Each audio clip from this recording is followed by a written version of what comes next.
Ladies and gentlemen, it is 7:30 p.m. Eastern Time here at Fifth Dimension Radio Studios in Cuyahoga Falls, Ohio. And you know what that means. Beautiful Cuyahoga Falls, Ohio. Beautiful Cuyahoga Falls, Ohio. Yes. 10 Cent Beer Night, official sports show of FifthDimensionRadio.com every Wednesday, 7:30 to 8:30 p.m. Eastern Time. We are filming here on July 7th for July 9th.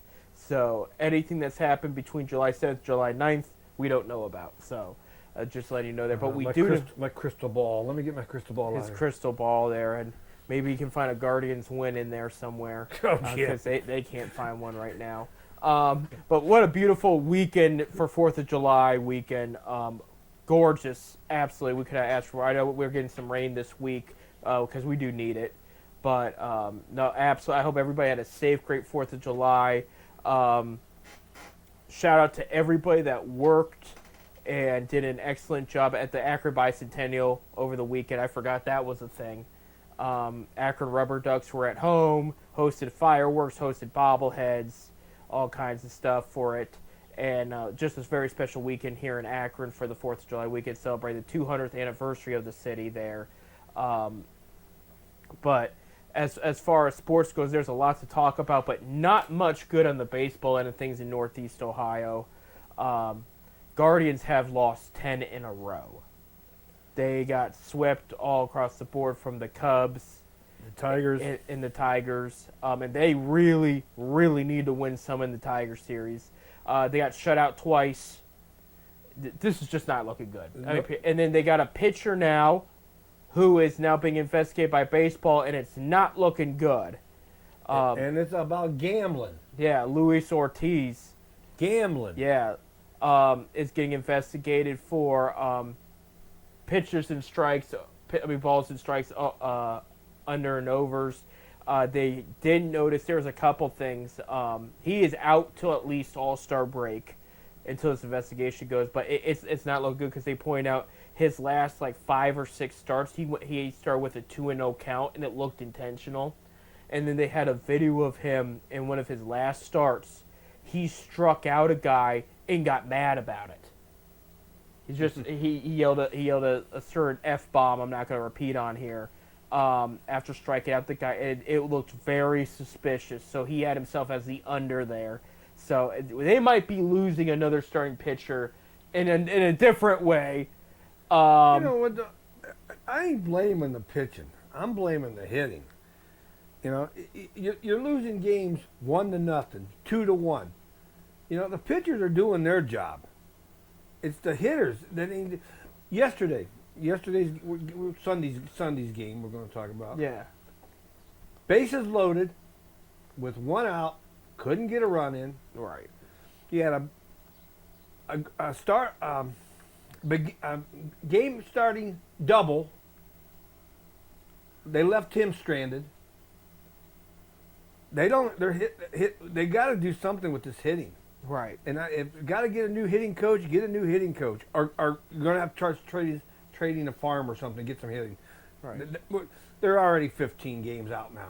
Right. That's a lot of games to try to make up now. Half your season's over already. Right. I got this little graph here. It's called the Cleveland Guardians cycle here. I'm going to read it. And it says, we are here. And it says, a colossal failure of a season. And then the arrow points down to trade any players with a pulse for scraps.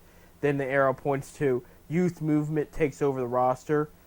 The arrow points to get a significantly overperform expectations and make the postseason. And then the next arrow says the front office doesn't do jack shoot to build off successful year.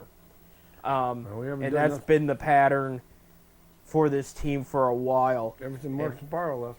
Well, yeah, but here's the thing. I'll say yes and no, because when they had Francona, they were forced to make certain moves because he said, we're winning now, we're not rebuild. But I think, again, you're going to hear me talk about it because it needs to be mentioned.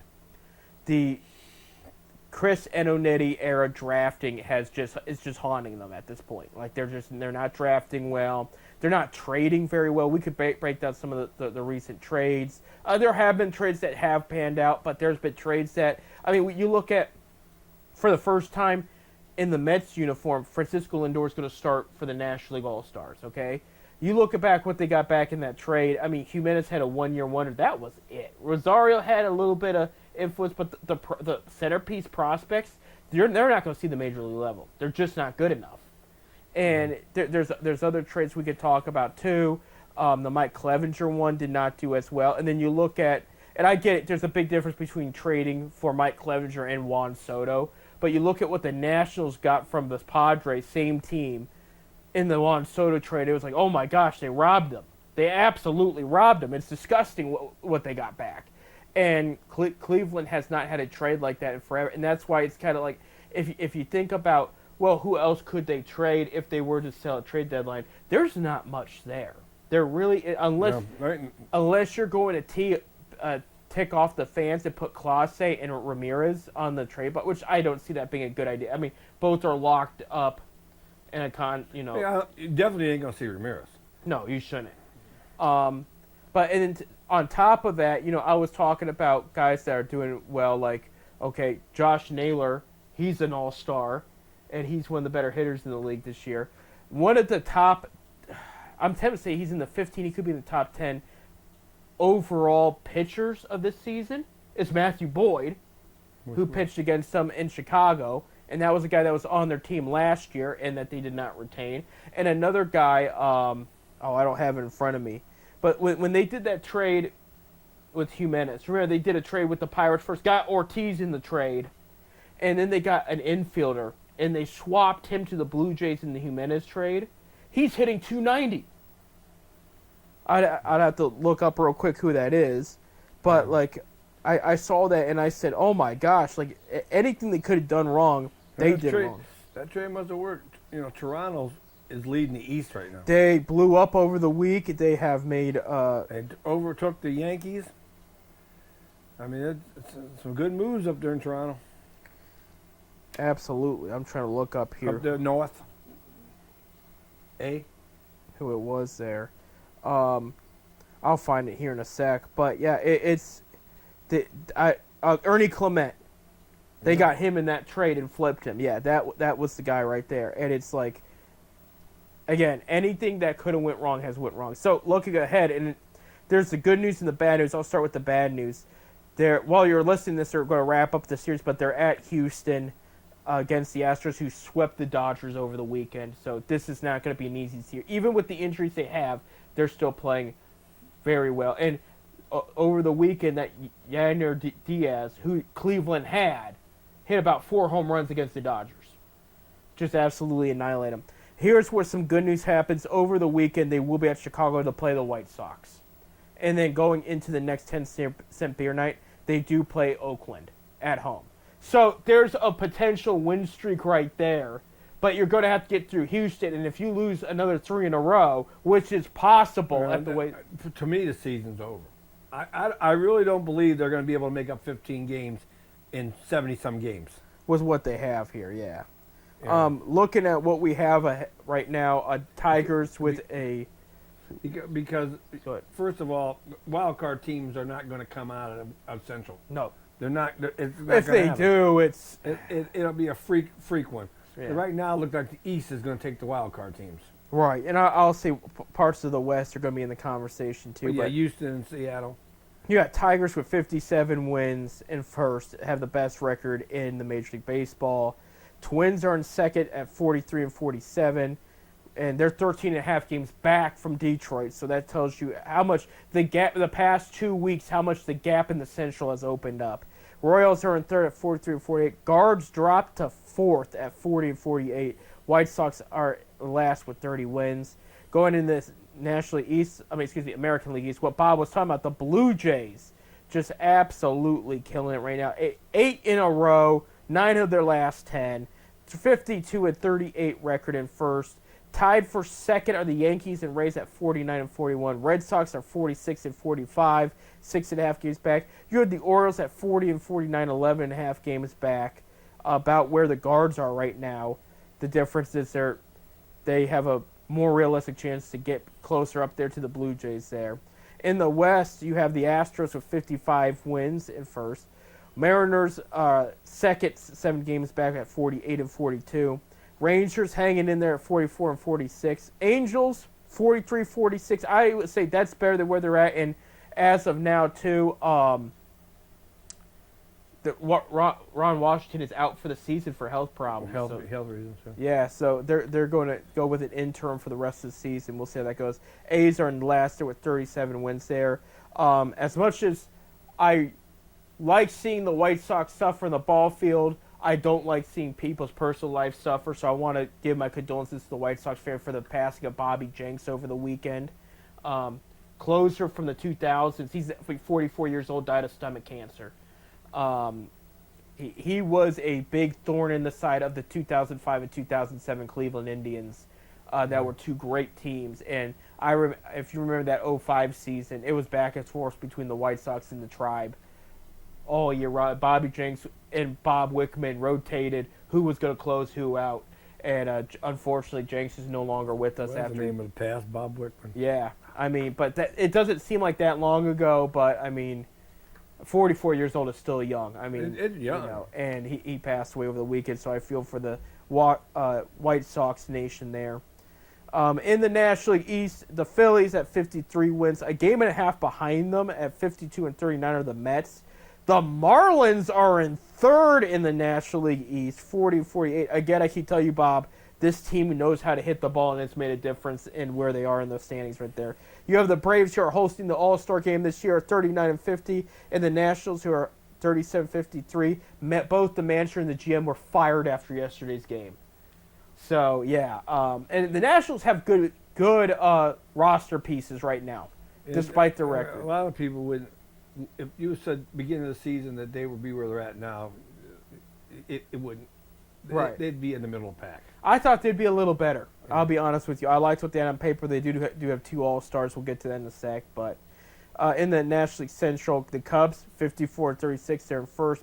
4 games behind them are the Brewers at 50 and 40. 6.5 games behind them are the Cardinals at 40 and 43. The Reds, 8 games, but have a winning record, 46 and 44. And then you have the Pirates at 38 wins there. I mean, we're talking about no run support. Paul Skeens had another incredible outing yesterday. Didn't walk away with the win because there was no run support whatsoever. He's at least an all-star there. In the National League West, the Dodgers had an iffy week last week. I think they swept one team, and then they got swept by Houston. They're at 56 wins. 7 games behind them are both the Padres at 48 and 41 and the Giants at 49 and 42. You have the Diamondbacks at 11.5 games behind, 44-46, a little bit better than it's been. 21 and 69 are the Colorado Rockies. 34.5 games back. Their season is over, as far as that's concerned. Real quick here, and this will change because of injuries and whatnot, but here are the All-Star rosters that were announced yesterday for the American League. Your starters: at catcher, Cal Riley from the Mariners. At first base, Vladimir Guerrero Jr. from the Blue Jays signed a new deal this year. At second base, Gleyber Torres from the Tigers signed over the offseason from the Yankees. He's played very well. At third base, Guardians own Jose Ramirez. At shortstop, star rookie from the Athletics, Jacob Wilson. In the outfield, the first guy to be elected in the AL was New York Yankees' Eric Judge. You have Riley Green from the Tigers. Javier Baez from the Tigers. Remember how much he has absolutely struggled since joining the Tigers, hitting 289 home runs and 37 RBIs. Yes, Javier Baez is back to being a solid player again. At DH is Ryan O'Hearn of the Orioles, has one of the better averages in the league. The reserves, at catcher, Alejandro Kirk of the Blue Jays. For your infield, first baseman Jonathan Aranda from the Rays. Alex Bregman, third baseman for the Red Sox. His first year with the Red Sox, he becomes an All-Star. Yankees second baseman and third baseman Jazz Chisholm Jr. This is his first All-Star game as a member of the Yankees. Second baseman for the Rays, Brandon Lowe. Shortstop from the Astros, Jeremy Pena. He's hurt right now, but he's hitting like 370. This guy is just absolutely killing it right now. It might be 317, excuse me. 322. So, I mean, still, that's very, very good. And then shortstop for the Royals, Bobby Witt Jr. rounds out the infield there. Reserve outfielders are Byron Buxton from the Twins. Guardians own Stephen Kwan will go to his third All-Star game. and there's some bad news here, Bob. I think his asking price for an extension just went up. Julio Rodriguez of the Mariners, and then at DH, slugger Brent Rooker of the Athletics. So I don't remember the last time the A's had 2 All-Stars outside of pitching there, and they don't have a pitching All-Star there. So starting pitching, the guy that probably is going to start the game for them, it's not official, they're going to announce that later, but Hunter Brown of the Astros, absolutely dominant this year. Chris Bubic of the Royals, Garrett Crotchet of the Red Sox, his first time being an All-Star with the Red Sox. Jacob deGrom, his first time being an All-Star for both the American League and the Rangers. Max Fried, his first time also being an All-Star for the American League and the Rangers. Of the Yankees, excuse me. He will be going to his old home of Atlanta to pitch in that game. Yoshi Kikuchi, who signed over the offseason to the Angels. Tarek Skubal, your defending a Cy Young winner with the Tigers. Shane Smith, the rookie for the White Sox. Brian Wu from the Mariners, got him on a fantasy team. He's been killing it. Your relief pitchers, Aroldis Chapman of the Red Sox. He signed with them over the offseason. Josh Hader of the Astros, their closer. And then Mariners closer, Andres Munoz. So, yeah, as of now, Clase is not an All-Star. Unless there's injuries. He's had a lot of blown saves. Right. A lot of blown saves this year. For the National League, real quick before we go on break, your starting catcher will be Will Smith of the LA Dodgers. At first base, Freddie Freeman of the LA Dodgers. Second base, Ketel Marte of the Diamondbacks. Third base, Manny Machado of the Padres. At short, for the first time as a member of the New York Mets in the National League, Francisco Lindor will be an All-Star and start. And the outfield, Ronald Acuna Jr., who missed a chunk of the season and then just tore it up after that. I mean, it's been impressive. I'll pull up his stats. 331 average, 9 home runs, and 18 RBIs. I mean, just absolutely killing it. Pete Crow Armstrong of the Cubs will be your center fielder, and Kyle Tucker of the Cubs, who was traded to the Cubs over the offseason, will round out the outfielder, and their designated hitter will be Shohei Ohtani, of course, of the Dodgers. For your reserves at catcher, Hunter Goodman of the Rockies. He's playing very well. The only bright spot of the Rockies. At the infield, Pete Alonso, first baseman of the Mets, who signed an extension over the offseason. Ellie De La Cruz, shortstop of the Reds there. Brandon Donovan, second baseman of the Cardinals. Matt Olson, having a bounce-back year, first baseman for the Braves in front of the Braves fans. Eugenio Suarez, you remember that name, Bob, former Cincinnati Red. Third baseman for the Diamondbacks there. In the outfielder for the Diamondbacks, Corbin Carroll. For the Miami Marlins, Kyle Stowers. What a great young prospect he is. For the Padres, Fernando Tatis Jr. Bouncing back after all these injuries. I mentioned this guy's name a bunch. He came in the Juan Soto trade for the Nationals. James Wood, a designated hitter for the Phillies. Kyle Schwarber. And then your starting pitchers, Matthew Boyd, former Cleveland Guardian, now with Chicago Cubs. Mackenzie Gore from the Washington Nationals also was in that Juan Soto trade. Clayton Kershaw of the Dodgers, that was the legend pick there. He has pitched very well since coming back from the injured list.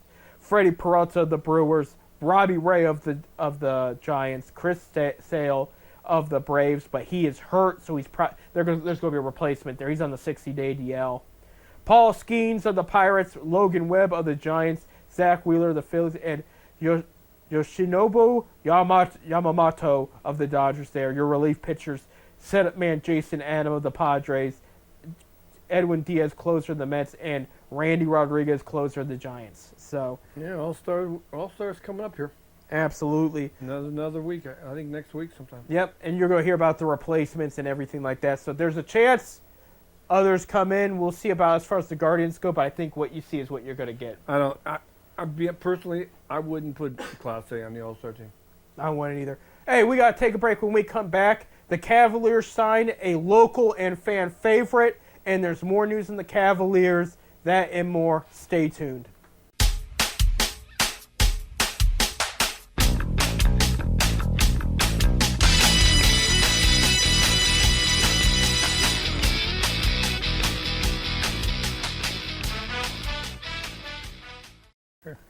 All right, welcome back to 10 Cent Beer Night here on Fifth Dimension Radio.com. I'm Seth. I'm Bob. All right, and then we were talking about the All-Star game and we were talking about the roster and everything. your home run derby, there's going to be some more names announced, but the only 3 announced so far are Ronald Acuna Jr., Cal Riley, and James Wood. What? No Aaron Judd? No. Not yet. Not yet. No Ohtani yet. Ohtani? You know, That kid out there from Seattle, the catcher? no, he's on there. Oh, is he on Yeah, there? yeah. Okay. He's good. That kid's smart. The sad thing about that is nobody knows about him because on the East Coast here, where the major sports papers are, Right. they're still playing. We're all in bed. So we don't hear. He's got almost 40 home runs already. Yeah. It's been crazy. They're wondering if this is a Barry Bonds type season. Would it be something if he broke the record? Cal Riley. Trouble is, we wouldn't hear about it. Well, Seattle signed him to the extension just in time there. So, there you have it. Me and Bob were talking during break about prospects to try to bring up and whatnot. And I'm not saying bring this guy up, but I did hear Travis Bazana did play a rehab game in Arizona. He played like almost a full game. So he's really he's ahead of the process, and so I expect him back in Akron soon with the Rubber Ducks. But I don't think he'll be in a Cleveland uniform this year. If it is, we're talking probably the last 2 weeks of September or something like that. But I don't think that they'll rush him there. But yeah, there's some prospects they could bring up, get some playing time there, and just do it because you should do it. Yeah, they're in a tough position. Bring them up. Let the fans see that you're trying. You know, what you got going on the field now ain't working. Right. Bring up some kids. At least try. Right. Well, and if they don't, and here's the warning. I love my Cleveland teams, you know, but I'm to the point that this is when. When's gonna happen? When am I gonna see it? Right. You know, we had some teams go to the World Series, but 7th game we get beat. You know. Yeah, multiple. Yeah. Well, if they don't hurry, if you're watching this on YouTube, if you're not, Bob is wearing a Brownie shirt. I decided I'm gonna put a brown shirt on today. Right. Well, I bring that because in a couple weeks, if guards are still relevant, the Browns start training camp, and they're going to lose the fans after that because the focus is going to shift to the Browns. As far as the Browns go, you know, there's not much because training camp's around the corner and whatnot, and it is like the 15th. A couple days go into a couple teams go to training camp, so that's the day of the All-Star game actually, because the Hall of Fame game is on the 31st of July. So it's a little early this year, but there was talk over the weekend about, you know, who's going to be the Browns quarterback. We are still a little bit of ways away from knowing all this. They're hyping up because of the Sanders hype and all this, and then there was a report that came out a week ago. T.J. Houshmandzadeh, who used to play for the Bengals, I remember when he played opposite of Chad Johnson. He's with NFL Network now, I believe. He's with some network. I'm going by memory here. And he was at the Browns facility during the mini camp and everything. And he said from what he gathered, the competition was between Kenny Pickett and rookie Dillon Gabriel. I heard that. You know, but over the weekend, they were doing some interviews with some Browns veterans, including Myles Garrett, and they said if it was up to them, Joe Flacco is going to be the starter. Well, I think Myles Garrett's the one I knew why Flacco was coming back. Right. Because he knew it. And they want him back. Right. They want him in that lineup. He did so much for them when he was here. Right. You know, Flacco needs to be the starter. Yeah, if it don't work out, then you start throwing these young kids in there. Right. Or God forbid injury. And he did get banged up a bit with the Colts last year. Well. No, it's as far as that goes on pay. I will say my vote would be Joe Flacco because here's the bottom line: he fits Stefanski's offense perfectly. That's what, we knew he always had skill. He was always good, but when he was with the Broncos, so. When he's with the Jets, again, so. And these quarterbacks here in the NFL, you got to remember, some of them can play any system, but some do better in certain systems. It's the way it is, you know. One of the reasons, if you remember Brian Hoyer, he was a hot name. He kid out of Cleveland, grew up a Browns fan and played well. One of the reasons he blew up was it wasn't just necessarily a fluke. He was trained under Bill Belichick's offensive system, which is what Rob Trzynski coached. So when Trzynski was head coach and Hoyer became the starter, he knew the playbook, he knew where to throw it, he knew what he would look at the defense and say, okay, this throw is going to be better here on this play. That's why it clicked, and then he got hurt, unfortunately. But that's why it clicked so quickly, because it was like he knew the offense, and when he goes to the Bears, it's a whole different story. Well, Flacco comes to Cleveland, this offensive scheme fits him. It's perfect, and they're talking with the guys, the offensive line. A couple things that have come out was, one, that Stefanski's going back to a little bit of old Kevin Stefanski, which is more tight ends and also running the ball, which I do like. And they said, two, according to Joe Thomas, he says in their mind mentally, Flacco's the starter. Because they want somebody, a vet behind there that knows what to do. Because they didn't like the fact they won 3 games last year. That's what it comes down to. With Pickett, okay, he's a vet for now, but he still has so much to prove. You have these rookies that are getting hyped, but they're rookies. They don't want to go through that again. So they're like, well, with Flacco, we won games. It was fun.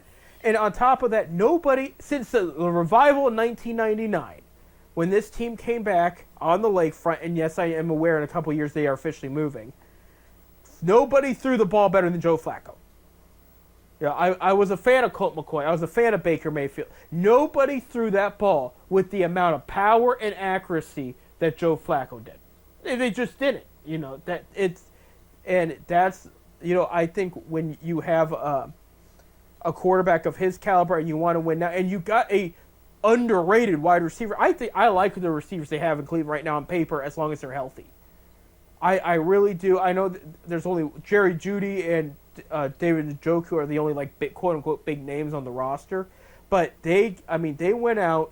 They're talking about James Thrash being who they drafted last year being good. Cedric Tillman showed he can play in this league, but he gets hurt. He's just got to stay healthy. You got Harold Fannin Jr. You got out of Bowling Green, who you're saying he can literally catch anything. You got some weapons here for Flacco. And then you got a good young running back group. Yeah, I wish Nick Chubb was still there, but in all seriousness, they did go out and draft 2 very good running backs. And with the youth at running back, that's a good thing because they're less banged up, But as far as Shador's going to try to prove himself. Kenny's going to try to prove himself. Dylan Gabriel does have a little bit of an edge because this is what this is the guy the front office wanted. I did read too. I don't remember if I brought this up on the show a few weeks ago or not. I found this interesting because a lot of fans, including myself, were thrown off by the Dylan Gabriel pick in the 3rd round. I guess, Bob, that the Dolphins, a couple picks later, were going to pick him if the Browns didn't. He's a lefty quarterback. He was similar to Tua Tagovailoa, who's their starter. They thought he was going to be a good long-term backup for Tua. They really liked him, and they said they were shocked when the Browns called his name. But they said they thought for sure he would fall in their lap there. So he was going to be taken in the 3rd round regardless, but there's other teams also interested in him. But as far as, we just need everybody healthy. And just to come out and play very, because I will tell you this, I like the defense a lot going into this year. I think this defense is going to be a strong point, but the issue is last year's defense was also good.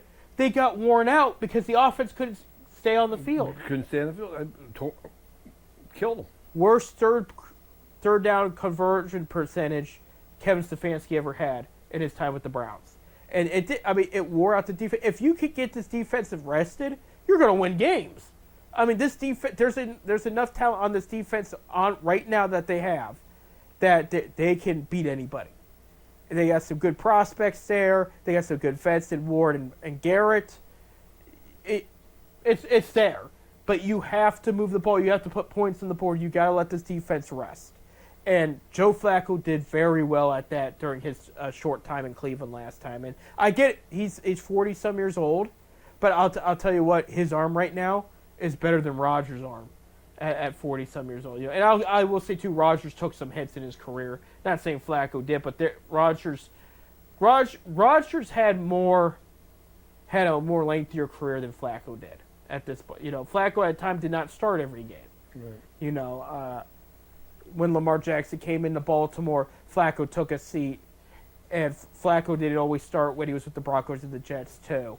So that game, that was less hits to take out his body, where Rodgers was starting all those games and taking some very fierce hits in the NFC North there. So what's the word on what is he going to come back? Does anybody know what's he doing? He got married over the weekend. He did. Yes, he did. Oh, yeah. So no more massages. No, yeah. Well, maybe it wasn't. Maybe it got a massage. Yeah. It was an Instagram model he married there. Instagram model. He claims He met her on Instagram. he met her somewhere. Yeah. The wedding ring was $2.5 million, Bob. How much? $2.5 million. Well, yeah. I mean, we know he can afford it. We don't know need he can to afford it. He's got, if we're not working, he makes money. Yeah. They said he's healthy. He said he is mentoring Shador, in which some analysts ripped him and said, "You have a guy at this stage of his career that still can't read defenses, and you have mentoring the rookie." He said, "Get somebody else in there to mentor that rookie." Watson's going to be an interesting, because it sounds to me like he's healthy, and if he's healthy, they can't put him on injured reserve. So he's going to be the highest paid backup quarterback in the league. Well, then the question too is, who do you get rid of then? I mean, I'm sure Kenny Pickett will have some value somewhere. I know the Saints will probably look. I believe the Pickett will be traded. Personally, Right. I believe that if they're really thinking highly of these rookie quarterbacks, I believe Pickett will be traded. They just wanted their options just in case. Which is because last year they did it, and I knew when they signed Winston, it could have led to turnovers. It did. I mean, he had a couple good games there. I'll give him credit. I mean, he even beat Flacco's passing record for a single game in Cleveland. So I mean, they lost that game too. But I mean, he did have a couple very good games there. Dorian Thompson-Robinson just didn't have it in him. So they wanted to make sure that they had their options figured out, just enough depth in case something happened down the line, and we're digging into the third or fourth quarterback situation there. I could see, could they put Watson on practice squad potentially? Because nobody will touch him, because then they have to take in that contract. Yeah. I don't. There might be a rule against that because of how well he's getting paid too. It's a mess. Well, we got one more year yet. One more year in his contract. Right, but they can cut him in February without a serious penalty. There'll be a penalty, but it's not. It's nothing. Maybe that's what they're waiting for. Yeah. I mean, I don't know. That's the situation there. Yeah, it's just we're going to be hearing a lot about this quarterback stuff. Shadur's name is going to be put up there. And we'll talk more about the Cavs in a little bit. But we got Lonzo Ball here, so they're talking about LeVar Ball and Deion Sanders voicing their opinions on the current Cleveland situation. At least LeVar's are nice comments right now. Where Deion's watching himself. I like Deion Sanders, I really do. But prime time. Right. Prime. Well, he's got a season to watch out for because Colorado's got to prove themselves some more. He's got his one son on defense, and that's it. He's got Brock Lesnar's son on there. No, Goldberg. Goldberg's son's on the linebacker there. Yeah, but see, he wants a job in the Browns organization. He might. Yeah. So we'll see what happens. So the only talk is that quarterback, and then, of course, the new stadium. I know you have different feelings on that one. I'll tell you what, I will never set my foot in that new stadium. Never set. I will never set my foot in that new stadium. You know what irks me about it on a personal level is, Bob, me, you, and your brother, and some of the other people in our crew, we always find a cheap way to attend a Cleveland event. And if they're moving to Brook Park, we can't take the Brook Park RTA to Brook Park. No, but we could take it from Tower City. We could take it from Tower. We're parking in Cleveland's going to be cheap during our Browns game because they ain't going to be there, That's a thought. Drive all the way to downtown Cleveland. They ain't gonna be $30 seats. I mean, $30 No, it'll Parking be like 10. if it's 10 miles down the road. Right. But that's the part, because I remember me and him went to your brother. When I say me and him, it was about, I think, 2 years ago. Yes. We went and saw the Commanders and Browns in preseason, and we had taken the RTA. We had our beers before then. He brought some peanuts in the game. They let you bring those in the game, actually, believe it or not. And we were counting how much money we spent to get to the game, and he goes, we were looking. We think we came up with $12 were spent on each of us to go to that game. He goes, the tickets were free, by the way. So and we were just like, look, how do we get away with something like? Well, you kind of figure it out. And Well, you got one of the best, and my brother will figure out a way if he can save money. right. I mean, even at the Akron Rubber Ducks games, we don't spend on parking. Like we have our ways, But that part is like But I'm curious to see what kind of jobs and what it does, because like I mentioned earlier, the All-Star games in Atlanta for the Braves, and the Browns are basically copying what the Braves did when they moved out of Atlanta and went to the suburb, and made their own Braves town, because it's going to be called Brownstown. But they said it's Braves baseball in that area 24/7. It's thriving. There's a lot of jobs. There's a lot of opportunities there. They do not regret the decision at all. They said this is probably one of the better decisions they've made as an organization. So now you have the Browns. Their decision. They asked the taxpayers because they're going to put the sin tax back on for them to vote on. Right. They're going to have the taxpayers are going to pay for this. Period. Right. Or the state's giving them $60 million or right. whatever that. That's $60 million is our money anyway. It's tax money anyway. $600 million. Well, whatever. Yeah, it was $600 million. The taxpayers are still paying for that building, like it or not. Right. They ain't getting it. Right. Why don't Haslam build the stadium? Because look at all the money he's about to make. I mean, not just so that state. I mean, what people are leaving out. Dan Gilbert's in the Cavs owners in part of it too. They're in talks about what the lakefront's going to look like when they put in the new apartments in the new buildings and everything, because they're changing it to a whole community-based lakefront now when they tear that stadium down.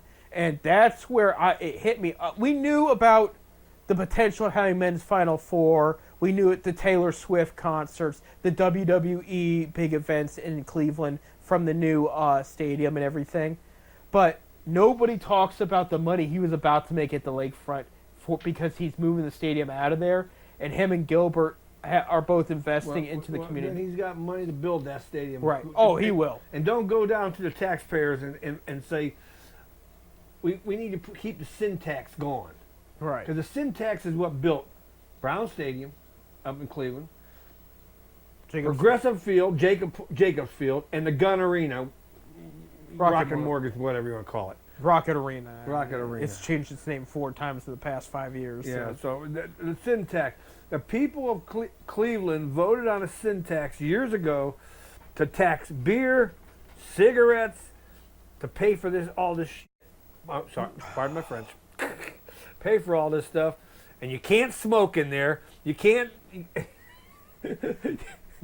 You can't smoke your marijuana in there. But yet your cigarette taxes are paying for it. You know? So, and now they're, because it's pretty much getting ready to run out, they're going to put it on there again for the people that vote so they can build this new stadium. We got to take a break. When we come back, we'll talk about the Cavs in the NBA.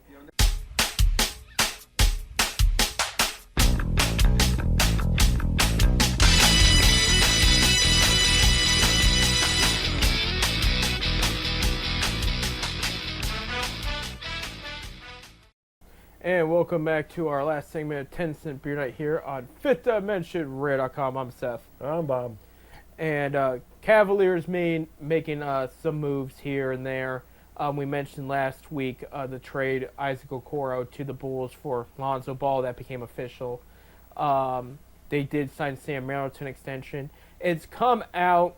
We didn't know a lot about Ty Jerome in that contract. He's with the Memphis Grizzlies now. It came out the Cavs did not make a serious offer for him, and it had everything to do with his lack of defense.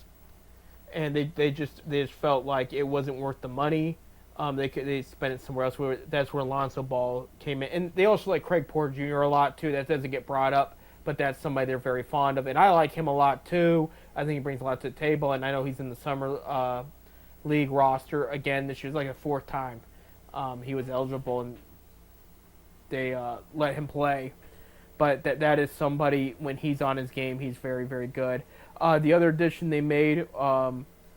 For his second stint with the team, Revere High School graduate first-round pick Larry Nance Jr. will be back with the Cleveland Cavaliers, wearing his dad's number at number 22. He signed a veteran's minimum to join the team, and it was all about what he could produce on offense and especially defense and rebounding here. Now things got interesting this morning, Bob. Okay, did not involve the Cavs yet. All right. Now this is just my opinion. I'll give you the facts, and then you can state it yourself. But this morning there was a 3-way trade made between the Miami Heat, the Los Angeles Clippers, and the Utah Jazz. All right, Heat got Norman Powell, a very talented guard there that fits the Heat system. Clippers are getting John Collins and Jazz 2027 second-round pick. John Collins, a very explosive, very athletic power forward. In the league. The Cavs had talked to teams multiple when he was with the Hawks, and even I think briefly when he was with the Jazz too. They talked about bringing him in, but parts of the roster had changed since they talked to those teams, and they couldn't take that contract in. And the Jazz get the 2027 second round pick, Kyle Anderson and Kevin Love, and the reports are coming out. They're going to buy out Kevin Love. He's not going to stay, which makes Kevin Love a free agent. Now start adding the dots. I've been telling it all along. Both of them are going to be back in Cleveland. It's funny. Guess who showed up at the Cavs training center the other day? Well, he does every year, though. But guess who played golf at Portage Country Club the other day? That was all the St. Phi crew there. He's talking about LeBron. LeBron came was back in town. home. Yeah. LeBron came home for the holidays. And then the golfing was the whole St. Phi crew, the LeBron, and then, of course, the Akron U legends there, Romeo Travis, Drew Joyce Jr., it was... He's coming back. I'm telling you right now, he's coming back. If he comes back, this is how I think it's going to look. And Love's going to be with him. See, he was working out with Kevin Love at Kevin Love's personal court the week before, so like he's been around Love too. But this is my opinion. I think he'll start the season with the Lakers. I think he's going to give them a legitimate chance here. It is a different ownership, so they're going to do things different. They're not going to be right. They're not going to have. He's not going to have. With him also going to be 41 years old in December, he's not going to have as much say. Near trade deadline, if the Lakers don't do enough to appease him, he's going to ask for a buyout. And that's going to set up for the Cavs to rent him out the rest of the year. And I think that's how it's going to happen if it happens. Yeah. I don't think they trade for him this up. I don't think that's what's going to happen here. I don't see it. I do see him staying in L.A. For at least the beginning of the season. But I think... Hey, I don't gamble, but I'll bet you. Okay. Sure. Okay. But I think that's... If LeBron comes home, that is the way to do it. He's going to retire in Cleveland. I'm telling you, he's going to retire. The reason I have it said, I'm saying it's set up that way, he wants the best chance of winning a championship sooner than later, because, he doesn't have much later. He's even talking about retire. He wrote off the 2028 Olympics. So just to put him in perspective, he's like, no, I'm not going to be playing that, And I think you want to keep this Cavs team the way it is right now, because trading for LeBron would involve probably Darius Garland and Jared Allen, and you don't want that. But if LeBron were to be bought out and jump on the team on a cheaper price, as it is, that's a strong team. That's a. I don't see anybody beating that team at that point. But I do think the Cavs aren't going to make any major moves as far as the rest of the offseason go, but I do see them having a conversation with Kevin Love once he hits free agency. I see it happening. Yeah. I think he wants to come back. He had issues with J.B. Bickerstaff, and he's gone. So I think the whole situation's a little bit different now, and I think he'll. And you gotta understand too. Like people are probably asking, would Love fit in what they have? Absolutely, because I think he's got one more good year left in him that they can milk out, and I think with him and Nance coming off the bench for Mobley and Allen, you got two guys there that can do enough on offense, and especially rebound. And rebounding was huge, still a minor problem in the playoff. Like it was too inconsistent. You got to get rid of those second chance points. You can help eliminate those second chance points with those guys there. Yeah. And they want nothing more than win another championship in Cleveland. Nance never was part of the championship team, but he was part of the team that went in 2018 to the finals. So he knows that feeling. He knows what it takes to get there. And he originally left to go seek out a ring. And every team he was part of was worse than the Cavs. Because the Cavs blew up right after they traded him. And so now he's going to be part of this new Cavs regime here. And I'm sure he's looking very fortunate. I've met Junior before. Very nice guy. Loves to hear. He's probably still got that place in Fairlawn, I'm guessing. I'm sure he's still got a home here. Yeah. Because he grew up in the Fairlawn area and everything, and his parents still live out there. Yeah. Like I said, he went to Revere. His brother briefly played for the Cavs a couple years ago. And he has a sister that was really good college player. Yeah. Yeah, absolutely. I don't know if she go WNBA or not, but she was pretty good in college. That I don't know. Nance has had a decent career. I mean, he's a valuable player. It's keeping him healthy. And that's the big question mark with Nance. And that's why I also say get Love, because Love overall is healthy. He really is. And if something were to happen with Larry where he had to miss time, you have Love, okay? Same thing with Lonzo. If something were to happen with him, you got Craig Porter Jr., Even Sam Merrill and Jonathan Mitchell can run point if need be. But the Cavs are in a solid position. But yeah, this trade this morning where Kevin Love gets sent to Utah, this is going to set for him to be a free agent. Yeah, I don't know if Kevin Love would want to go to Utah.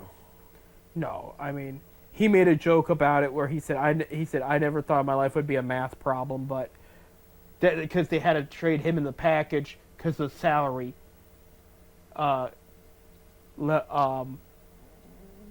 Evened out, yeah. And so yeah, he said, I never thought it'd be a math problem. He goes, that's the NBA for you. Who's?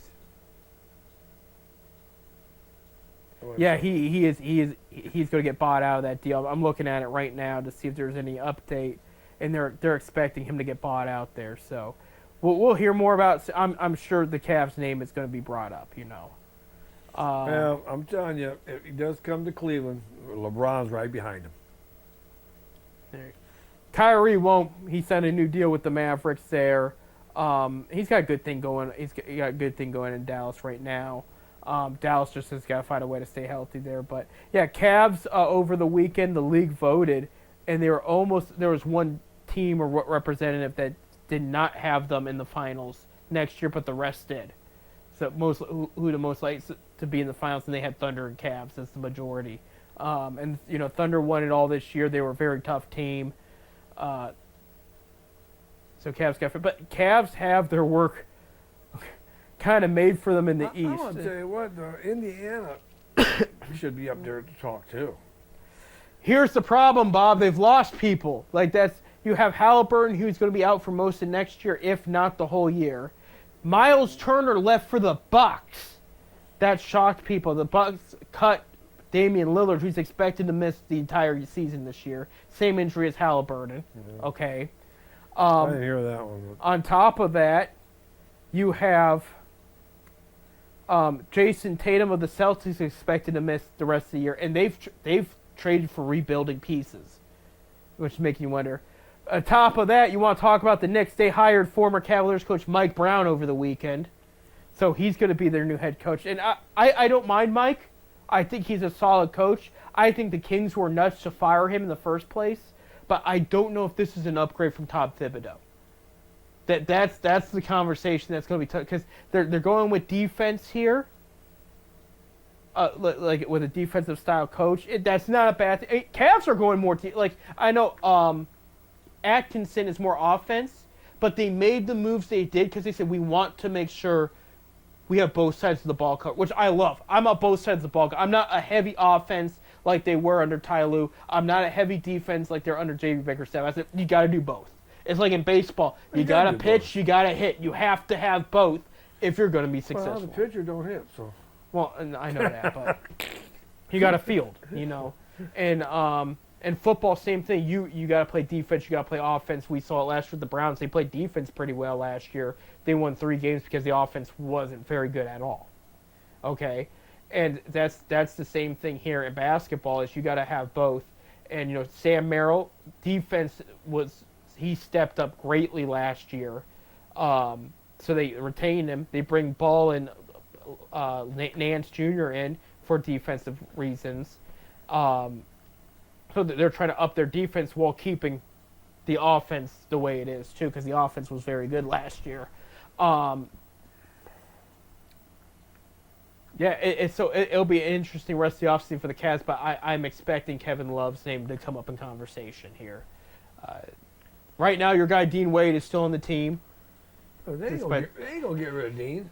They might not. He's the backbone. And that's another big guy there that they. He holds that team up. I won't say that. They get rid of Dean. I won't root for the Cavaliers either.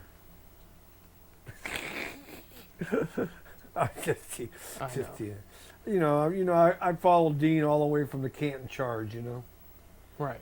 You know, so one of the first guys I ever met down in Canton. So. No, absolutely, and I should say the Cleveland Charge. Yeah. Hey, Gilbert, bring them back to Canton. They have a good thing going in Cleveland right now. There's not. I mean, look at the mess we have in Canton. We were just talking about the Hall of Fame. But we had no mess with the Chargers down there. I know. I like them. And the way I there. understand it, they drew better down in Canton than they do in Cleveland. They've done all right in Cleveland. All right being the key words. I mean, I know they sold out every time Bronny James was there, so they had a packed house there. But we'll see what. They're gonna sell out. LeBron bought tickets. Everybody tickets. Come on. I'm not going to say that happened, but it'll be an interesting year in the G League there. I know Luke Travers, who they signed to a new 2-way contract, he's going to be down there. Tyrese Proctor, their second-round pick, will not be down there. He's got a spot with the Cavs. You mean over there? Over there. They're in Cleveland. Yeah, you know, they're east. They're east of. Right. And not down there. They didn't go south like they used to do. I was a season ticket holder for the Charge for 10 years. Was it that long? Yeah. We were the first year. First year they started. It was in Canton for 10 years, and they moved them to Cleveland. Why? If I'm going to drive to Cleveland, because I remember them calling me and saying you'd like to renew your package, and I said no, I'm not. If I'm going to go up to Cleveland, I'm going to go watch the Cavaliers play. I'm going to watch the big boys. Right. You know, this is minor league down here. You know, well, I ain't going to watch a minor league team in Cleveland when just where did they used to play at the not to play at Public Hall, but the Wolfstein Center, and on Cleveland State. That's probably 3-4 blocks from the Gun Arena, or the Rocket Field, whatever you call it now. Right, absolutely. Yeah. Switching gears here for the last couple minutes. Double-A baseball. The Rubber Ducks, their first half ended about a week and a half ago with 43-25 there in second place. Erie, Detroit's Double-A, so Detroit's got some good prospects still with all of this. They clinched, and the Bingham Mets also clinched for the playoffs. Because for people that don't know, in the minors now, it's first half, second half, and that whoever wins the first half goes to the playoffs, regardless of what they do in the second half. So that's done there. As far as second half goes, Akron's in second, just like they were. Hold on, I'm sorry. I got an ad that's getting in the way of me. An ad? Yeah, an ad. What kind of ad? What is it? Alcohol ad. Oh, those are even good ads. Those are those are good ads. Yeah, me and Bob over here, we like to have a beer or two every once in a while. They're 7-5 right now. Altoona Curve for Pittsburgh is 9-3 and in first. That's for the time being, because they're probably going to pull all those guys and send them to Pittsburgh. Almost same thing can be said about Cleveland there. So the Rubber Ducks are doing good there. They're at home. They're home this week? I believe so. I need to get down again. They was home yeah, last week. they're home till the 13th, and then they're not home again till the last week of July. I'll have to get down to the game. So there you go. Yeah, I mean, it's been a lot of fun down there. But yeah, they're at home all this week. So if you're listening in the Akron area, there you go. Get your tickets. Go to an Akron Rubber Ducks game. It's good time down at the Rubber Ducks at the minor league ballparks. You know, we got a lot of minor league right around in this area. Right, we really do. We got the Rubber Ducks in Akron. You got Lake County up there in East Lake.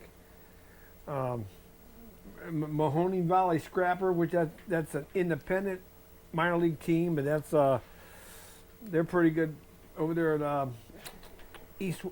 Eastwood Mall Stadium. So that's over there towards Youngstown. All right. So we got a lot of good minor league games going. Got the Lake Erie Crushers up there in Avon. Right. For Columbus, they're 40-44. So just not do it okay, better than the Guards right now, but bring them up. Bring them up. Yeah, bring them up there. I'm trying to pull up the standings. Send our team down. The minor leaguers, they're all minor leaguers anyways, the way they're hitting. Right. So yeah, their teams are doing so there. But yeah, Akron's doing good. They a lot of changes to the stadium, positive changes. Really like the new scoreboards. Some new seats too, behind home plate especially. Any word on Babby? We haven't heard any word on the Rays purchase. I know he's trying to get it or something. He's trying to be a part owner. Yeah, that will change some things up. Definitely in Akron. And Jacksonville with the Jumbo Shrimp and all that. He's done a very good job there. We're very grateful for him. If he wants to seek a bigger opportunity, you know, who's to tell him no? You know. We're out of time. When we come back next week, excuse me. Thank you guys for listening. Thank you, producer Bob, for producing. Thank you, Bob, for being here. When we come back next week, we'll talk more about the All-Star Game festivities, as it will be All-Star Week, the baseball classic there. Next week, we'll probably have some more training camp news for the Browns. Probably nothing special, but just some updates and whatnot. Cavaliers and NBA offseason moves, and then don't forget today, if you're a gamer, College Football 26 came out today. That everybody's pumped about. They did add for the Akron Zips when they do have a touchdown or interception, the tire. They put the turnover tire, yeah.